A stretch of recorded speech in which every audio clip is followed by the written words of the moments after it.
जीनियाती engineering ने एक और मौजज़ा कर दिखाया। अब दुनिया में डायनासोर्स फिरेंगे।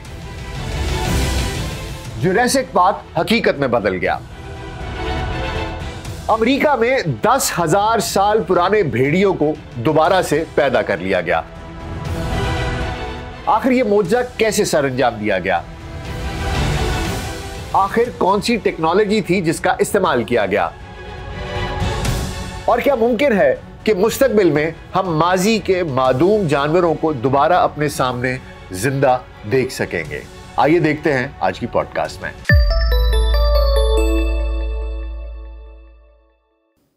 वीएलसी पॉडकास्ट में डॉक्टर नासिर बेग के साथ आपकी खिदमत में हाजिर हैं। अस्सलाम वालेकुम। लड़कपन नौजवानी में जब जुरासिक पार्क पहली दफे आई तो बड़ी स्क्रीन पर ऐसे डायनासोर्स देखकर सब दंग रह गए। ऐसे लगता था जैसे वाकई वो कोई हकीकत है।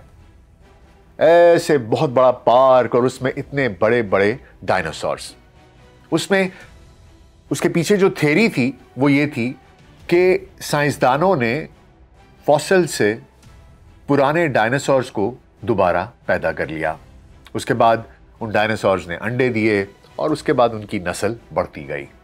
ये एक अलग बात है कि फिर उसको कहानी का रंग दिया गया और किस तरीके से वो आउट ऑफ कंट्रोल हो गए, लेकिन ये कहानी हकीकत बनने जा रही है। मैं और आप ऐन मुमकिन है कि शायद ज़िंदगी में अगले 5-10 साल में हकीकी तौर पर किसी जुरासिक पार्क में एक हकीकी डायनासोर को देख रहे हों। जी हाँ, आज हम एक ऐसी साइंसी पेशरफ्त पर बात करने जा रहे हैं जो शायद साइंस फिक्शन की कहानियों या फिल्मों से निकलकर हकीकत बन गई है। हम बात करेंगे अमेरिकी कंपनी कोलेसल बायोसाइंसेस की, जिसने दावा किया है कि उसने 10,000 साल से मादूम डायर वुल्फ यानी कि डायर भेड़िए को दोबारा जिंदा कर दिया है। जी हाँ, आपने सही सुना। 2 नर और 1 मादा डायर वुल्फ। इनके बच्चों को जीनियाती इंजीनियरिंग के जरिए तख्लीक किया गया है। आज हम जानेंगे कि यह मौजज़ा कैसे मुमकिन हुआ। कोलेसल बायोसाइंसेस ये क्या फर्म है, कौन लोग हैं, ये क्या करते हैं, डायर वुल्फ क्या थे, इस पेशरफ्त से मुस्तकबिल कैसे बदल सकता है? तो आइए सफर का आगाज करते हैं। जीनियाती इंजीनियरिंग कोई नया तस्वुर नहीं है, लेकिन हालिया बरसों में इसमें जो तरक्की हुई है वो हैरानकुन है। आज हम जीन एडिटिंग की एक जदीद टूल CRISPR, इसकी बदौलत किसी जानदार के डीएनए को ना सिर्फ समझ सकते हैं बल्कि इसे तब्दील भी कर सकते हैं। CRISPR दरअसल एक किस्म का, आप इसे कह सकते हैं कि ये जीनियाती कैंची है। आपने जो लोग कंप्यूटर इस्तेमाल करते हैं कॉपी कट पेस्ट का, उनको अंदाजा होगा कि आप कोई इमेज हो तो उसमें से एक पोर्शन कट कर सकते हैं। तो आप समझ लें कि CRISPR बिल्कुल ऐसे ही है कि आप एक जीन को, जो भी आपके पास जीनियाती सेट है, उसको आप एक तस्वीर की तरह आपके सामने होता है और आप इस टूल के जरिए उस जीन में से एक पोर्शन कट कर सकते हैं, उसको अलहदा कर सकते हैं और कहीं और से किसी और जीन्स का पूल वहां से कॉपी करके वहां पर पेस्ट कर सकते हैं। और इसी वजह से CRISPR को जीनियाती कैंची भी कहा जाता है। ये डीएनए के यानी कि मखसूस हिस्सों को काटते हैं, उसको हटाते हैं या तब्दील करने की सहूलत भी फराहम करते हैं। इसकी मदद से साइंसदान बीमारों का इलाज तलाश कर रहे हैं, फसलों को बेहतर बना रहे हैं और अब तो मादूम जानवरों को वापस भी ला रहे हैं। कोलेसल बायोसाइंसेस ने इसी टेक्नोलॉजी का इस्तेमाल करते हुए डायर वुल्फ को दोबारा तख्लीक किया है। उन्होंने कदीम डीएनए को इस्तेमाल किया जो हजारों साल पुराने फॉसिल से हासिल किया गया और इसे जिंदा भेड़ियों यानी ग्रे वुल्फ के जीनोम के साथ मिलाया। जो हमारे पास नस्ल मौजूद है भेड़ियों की, उनमें जो सबसे बड़ा और ताकतवर भेड़िया है उसको ग्रे वुल्फ कहते हैं। तो साइंसदानों ने ये जो फॉसिल से इनको जीन्स मिली, उनको इन्होंने ग्रे वुल्फ के जीनोम के साथ मिलाया और फिर सरोगेट कुत्तों की मदद से इन बच्चों को जन्म दिया। सरोगेसी हम सब जानते हैं कि जब आप रहम किसी और का इस्तेमाल करें, यानी कि एम्ब्रियो बनाया और उसको कुत्तों में शिफ्ट कर दिया जब तक कि वो बड़े होकर पैदा नहीं हो गए। ये अमल इतना सादा नहीं जितना कि मैंने बयान किया है। इसमें बरसों की तहकीक, लाखों डॉलर की सरमायाकारी और जदीद साइंसी आलात शामिल हैं, लेकिन नतीजा 3 जिंदा डायर वुल्फ के बच्चे, जिनके नाम रोमोल्स, रेमस और खलीसी रखे गए हैं। जिन लोगों को रेमस का पता है, रेमस हैरी पॉटर में एक वेयरवुल्फ का नाम था।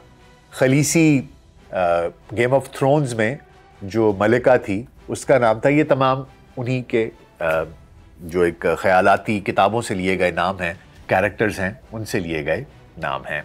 आइए अब जरा कोलोसल बायोसाइंसेस के बारे में भी कुछ जान लेते हैं कि ये कंपनी कब बनी, क्या काम करती है, किसने बनाई। थोड़ी सी इसकी हिस्ट्री आपको बता देते हैं, इसका महल वक़ू आपके पास ताकि मौजूद हो। ये कंपनी 2021 में कायम हुई थी और इसके बानी बेन लीम हैं, जो एक टेक्नोलॉजी एंटरप्रेन्योर हैं, और जॉर्ज चर्च, जो हार्वर्ड यूनिवर्सिटी के मशहूर जीनियाती साइंसदान हैं। इन्होंने मिलकर ये कंपनी कायम की थी। कोलोसल का मकसद है कि वो मादूम जानवरों को वापस लाएं और ज़मीन के माहौलियाती तवाज़ुन को बहाल करें। ये कोई छोटा ख्वाब नहीं। कंपनी ने अपने क़याम के बाद से अब तक $435 मिलियन से ज़ायद फंड्स इकट्ठे किए हैं। फंड रेजिंग किसी भी सेटअप का, किसी भी एंटरप्रेन्योर के लिए बहुत बड़ा चैलेंज होता है, और उन्होंने $435 मिलियन से ज़ायद के फंड्स इकट्ठे किए हैं और इसकी वैल्यू $10 बिलियन से ज़्यादा हो चुकी है। डायर वुल्फ उनका पहला बड़ा कामयाब तजुर्बा है, लेकिन वो इससे पहले वुली माउस बना चुके हैं। एक वीडियो आई थी, एक ऐसा चूहा है जिसमें वुली मैमथ के खुसूसियात शामिल की गई हैं। मैमथ, मैं आपको बताता चलूं कि एक हाथी जो कि बहुत बड़ा, एक हाथी से भी बहुत बड़ा एक हाथी नुमा चीज़ थी जिसको कि मैमथ कहा जाता था, और उसके ऊपर भूरे भूरे से बाल होते थे, उसको मैमथ कहा जाता था। और साइंसदानों ने वुली माउस बनाए थे, यानी कि उन्होंने चूहों की जीनियात के साथ मैमथ्स की जीनियात को मिलाकर बालों वाले माउस बनाए थे, बालों वाले चूहे बनाए थे, जो कि बहुत ही क्यूट लगते थे और वो भी इंटरनेट के ऊपर बहुत मशहूर हुए थे। और इसमें वुली मैमथ की खुसूसियात शामिल की गई थी। वो अब मैमथ, डोडो और तस्मानियाई टाइगर को भी वापस लाने के लिए काम कर रहे हैं। तो आइए अब जरा बात कर लेते हैं डायर वुल्फ्स की। तो जनाब, डायर वुल्फ पर काम कोलोसल कई सालों से जारी रखे हुए था। उन्होंने फॉसिल्स से डीएनए निकालने के लिए म्यूजियम्स के साथ ताउन किया और ग्रे वुल्फ के जीनोम को एडिट करने के लिए जदीद लेबोरेटरीज कायम की, और उनकी मेहनत रंग लाई और अक्टूबर 2024 में 2 नर बच्चों और जनवरी 2025 में एक मादा बच्चे की पैदाइश इस मेहनत का नतीजा ठहरी। अब आपको यह भी बताते चलें कि डायर वुल्फ आखिर है क्या, और ये डायर भेड़िया जो है ये क्या है, ये कहाँ पाया जाता था और कितने बरस पहले था, किन इलाकों में था, और जो हमारे आजकल के वो ग्रे वुल्फ है उससे ये कितना मुख्तलिफ है। डायर वुल्फ दरअसल एक बड़ी नस्ल के भेड़िए थे और इनका साइंसी नाम एनोसियन डायरस है, जो तकरीबन 12,500 से 13,000 साल पहले मादूम हो गए। ये शुमाली अमेरिका में रहते थे और इनका दायरा कनाडा से लेकर वेनेजुएला तक फैला हुआ था।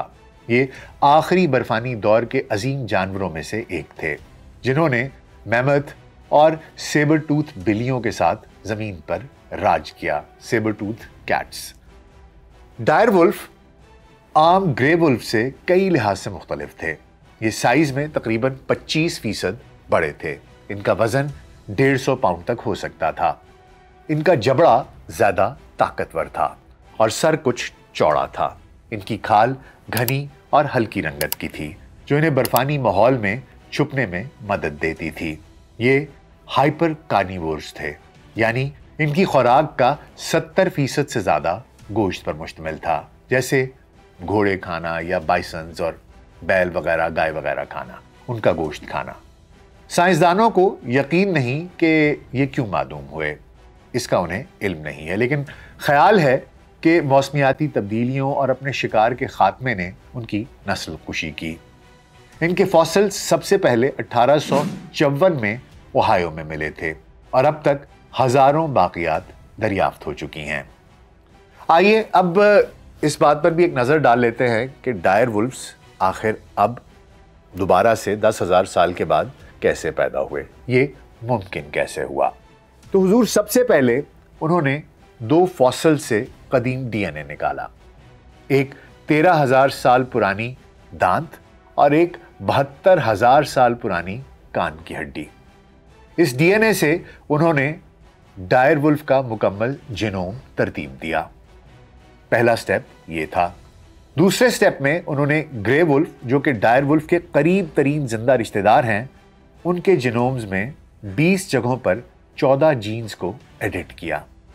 ये तब्दीलियां उन खुसूसियात के लिए थीं जो डायर वुल्फ को मुनफरिद बनाती थीं, बड़ा साइज, सफ़ेद खाल, ताकतवर जबड़े और उनकी मखसूस आवाज़। इसके बाद इन एडिट शुदा खुलियों से एम्ब्रियोज बनाए गए और इन एम्ब्रियोज को सरेगेट कुत्तों के रहम में मुंतकिल किया गया और 62 दिन बाद सेहतमंद बच्चों की पैदाइश हुई, 2 नर पहले और 1 मादा बाद में। ये बच्चे अब शुमाली अमेरिका में एक खुफिया 2000 एकड़ के तहफ़्फ़ुज़ाती इलाके में रह रहे हैं, जहां इनकी निगरानी की जा रही है। कोलोसल का कहना है कि ये फंक्शनल डी एक्सटिंक्शन है, यानी कि जो मादूम हो गए उनको वापस लाया जा रहा है। उन्होंने डायर वुल्फ की असली शक्ल और माहौलियाती किरदार को बहाल कर दिया है। ये तो डायर वुल्फ की कहानी है जी, कि ये 3 डायर वुल्फ वापस आ गए, लेकिन ये जो पेशरफ्त है इसका मुस्तकबिल पर क्या असर पड़ सकता है और ये मुस्तकबिल को कैसे बदल सकती है। इससे सबसे बड़ा फायदा माहौलियाती तवाज़ुन की बहाली हो सकता है। डायर वुल्फ जैसे शिकारी जानवर हिरन जैसी आबादियों को कंट्रोल करते हैं, जो अब बेकाबू होकर माहौल को नुकसान पहुंचा रहे हैं। मिसाल के तौर पर अमेरिका में हर साल 15 लाख हिरन गाड़ियों से टकराते हैं, जिससे अरबों डॉलर का नुकसान होता है, लेकिन इसके खतरात भी हैं। अगर ये जानवर जंगल में छोड़े गए तो क्या वो जदीद माहौल में जिंदा रह सकेंगे? और अगर जीनियाती तब्दीलियों से कोई गैर मुतवक्के नताइज निकले तो क्या होगा? कुछ साइंसदान कहते हैं कि इससे ज़्यादा तवज्जो मौजूदा ख़तरे से 2-4 जानवरों को बचाने पर देनी चाहिए। लेकिन हम बहुत सी हॉलीवुड फिल्मों में भी देख चुके हैं कि ऐसा होता है कि जब दिखाया ये जाता है कि जब आप जीनियाती इंजीनियरिंग करते हैं तो उससे शायद मिजाज में भी कुछ फ़र्क पड़ता है, शायद कुछ एग्रेशन आ जाता है, वो ज़्यादा अटैक करते हैं, उनका रवैया जो है वो उसमें शिद्दत आ जाती है। बहरहाल ये तो वक्त ही बताएगा कि ऐसा होगा या नहीं होगा, लेकिन फ़िलहाल कहा यह जा रहा है कि ये एक इकोलॉजिकल बैलेंस क्रिएट करेंगे। अमेरिका में ऐसा बहुत दफ़ा होता है, वहाँ पर बहुत बड़े बड़े वाइल्ड लाइफ के पार्क्स हैं और वहाँ पर वो एक बैलेंस क्रिएट करते हैं, जहाँ पर के शिकार करने वाले जानवर और शिकार होने वाले जानवर, एक पूरा इकोलॉजिकल साइकिल होता है ताकि वो जगह एक बैलेंस में, एक तवाज़ुन में अपने आप को बरकरार रख सके। कोलासल दूसरी जानिब अब वुली मैमथ को 2028 तक वापस लाने की तैयारी कर रहा है। वुली मैमथ एक, जैसा कि मैंने आपको बताया कि वो जो बहुत बड़ा हाथी है जिसके ब्राउन बाल हैं, सेसमी स्ट्रीट में भी एक कैरेक्टर होता था जो कि वुली मैमथ था। तो अब कोलासल कह रहे हैं कि वो 2028 तक उसको वापस लाने की तैयारी कर रहे हैं, जिसके लिए वो एशियन हाथियों के जीनोम में 85 जीन्स को एडिट करेंगे। इसके अलावा डोडो, तस्मानियाई टाइगर और शायद दीगर मादूम परिंदों और ममालिया जानवरों को भी वापस लाया जा सकता है। अगर ये टेक्नोलॉजी कामयाब रही तो हम एक दिन मादूम प्रजातियों से भरे जंगलात देख सकते हैं। क्या पता मैं और आप वाकई में हकीकत का एक जुरासिक पार्क देख सकें। अब ज़रा इसके अखलाकी पहलू पर भी बात कर लेते हैं। कुछ लोगों का ख्याल है कि ये कुदरत के कवानीन के खिलाफ है। मादूम जानवरों को वापस लाना शायद इंसान की खुदगर्जी हो, क्योंकि हम उन्हें अपनी सहूलत या तजस्सुस के लिए इस्तेमाल कर रहे हैं। अगर ये जानवर जदीद दुनिया में दुख उठाएं या माहौल को नुकसान पहुंचाएं तो इसकी जिम्मेदारी किस पर होगी? क्या वो आज की दुनिया में एडजस्ट हो सकेंगे या खुद को या हमें नुकसान तो नहीं पहुंचाएंगे? लेकिन दूसरी तरफ कुछ लोग ये कहते हैं कि ये हमारा फ़र्ज़ है कि माजी की गलतियों को दुरुस्त करें। इंसानों ने ही बहुत सी प्रजातियों को मादूम किया, तो क्या उन्हें वापस लाना हमारी अखलाकी जिम्मेदारी नहीं है? ये बहस जारी है। और शायद इसका कोई एक दुरुस्त जवाब हो भी ना, कोई इसकी एक मंतकी इसका कोई अंजाम भी ना हो। लेकिन एक बात तय है कि ये साइंसी कामयाबी हमें अपने किरदार और जिम्मेदारियों पर सोचने पर मजबूर भी करती है।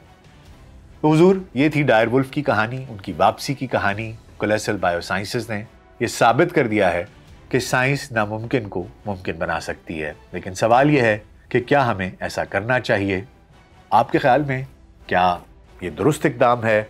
कुदरत के साथ छेड़छाड़ करना, जीन्स के साथ छेड़छाड़ करना, मादूम जानवरों को वापस लाना, क्या ये एक साइंसी तरक्की है या कुदरत के साथ छेड़छाड़ है? ऐसा करना चाहिए, नहीं करना चाहिए? आपका इस बारे में क्या ख्याल है?